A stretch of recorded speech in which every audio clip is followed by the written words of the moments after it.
শ্রাবণীর সাথে সবাইকে স্বাগত জানিয়ে আজকের রেসিপি কুমড়ো আলু কাঁঠালের দানা দিয়ে নিরামিষ তরকারি। রুটির সাথে খেতে দারুণ লাগবে। তাহলে বেশি কথা না বলে চলুন রেসিপিটা শুরু করা যাক।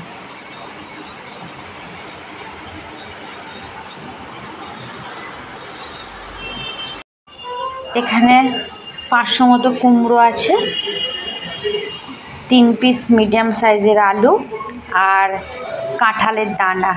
তো এই 3টে উপকরণ দিয়ে একটা রেসিপি বানিয়ে আপনাদের কাছে শেয়ার করছি।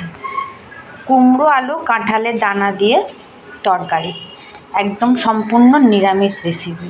যারা চলুন দেখে নেওয়া যাক রেসিপিটা আমি কিভাবে তৈরি করছি। আগে থেকেই আমি কুমড়ো আলু কাঁঠালের দানা কেটে ধুয়ে রেখেছি পরিষ্কার করে। তেল গরম হয়ে গেছে, এখানে পরিমাণ মতো সরষের তেল দিয়ে দিয়েছিলাম। এখানে এবার সম্ভারের জন্য গোটা জিরে, একটা তেজপাতা 2 টুকরো করে দেওয়া, 4টে লঙ্কা এখানটাকে ফাটিয়ে দিচ্ছি। এটা 2-1 সেকেন্ড ভাজার পর এবার কুমড়ো আলু কাঁঠালের দানা এখানে দিয়ে দেবো। দিয়ে ভালোভাবে নাড়াচাড়া করে 2-3 মিনিট ভাজার পর মশলা দেবো। সবজিগুলো ভাজা হয়ে গেছে, এবার এই জলটা একটু আদা বেশ করে দিয়ে দিলাম।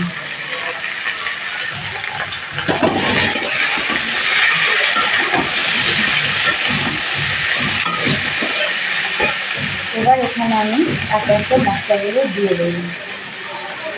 1 চামচ লবণ স্বাদ অনুসারে,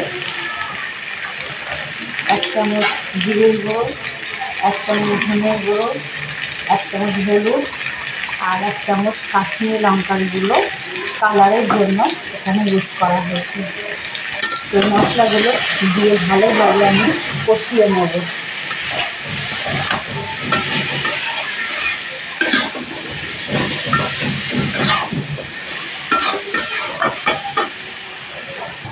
এই পর্যায়ে এসে একটু অল্প পরিমাণ জল দিয়ে কষিয়ে নেব।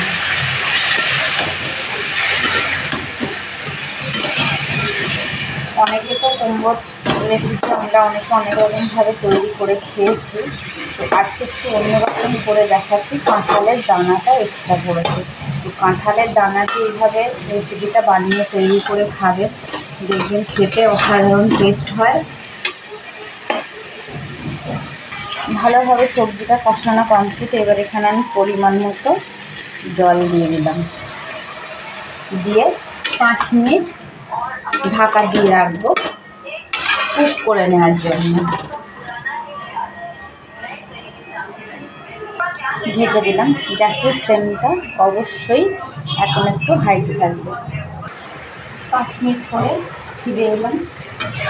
তো কুমড়োর তরকারি রেসিপিটা প্রায় শেষের দিকে।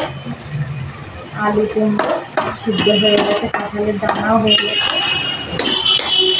খন্তির কানা দিয়ে ঘেঁটে দিয়ে মিষ্টি দেবো লাস্টে।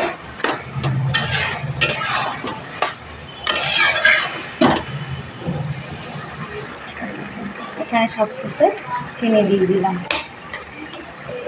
ভিডিওটি ভালো লেগে থাকলে অবশ্যই লাইক, কমেন্ট অ্যান্ড শেয়ার করতে ভুলবেন না।